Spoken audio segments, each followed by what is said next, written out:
तर मेंढीपालक बांधवांनो, आपल्याला या ठिकाणी 100 मेंढ्यांचा एक कळप पाहायला मिळाला. त्याच्यामध्ये गाय पाळण्याचं मुख्य कारण म्हणजे मेंढरांना जे पिल्लं झालेले असतात, काही पिल्लांना दूध वगैरे पुरत नाही, काही ठिकाणी 2 मेंढ्यांची पिल्लं दिलेले असतात. तर अशा पिल्लांना दूध पाजायचं काम हे त्या गाईच्या दुधातून होतं. त्यासोबत त्यांना खाण्यासाठी पण भरपूर वेळेस भाजी वगैरे बनवायला टाईम नसतो, काही वेळेस त्यांना हाताने पण करून खावं लागतं.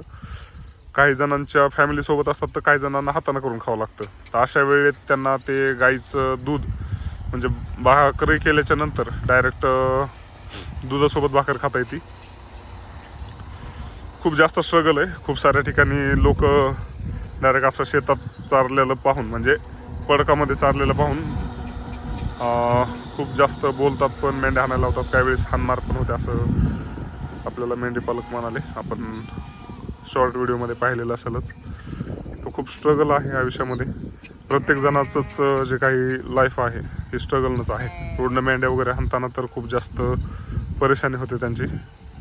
दिवसभर तोंड चालूच आणि मेंढरं हाकणं म्हणजे काही विषय नाही, खूप हार्ड विषय राहतो. चांगल्या जातवान आणि मोठ्या पद्धतीच्या मेंढ्या आपल्याला या ठिकाणी पाहायला मिळतात. गावरान आहेत, परंतु मेंढ्यांची साईज वगैरे एकदम जबरदस्त आहे.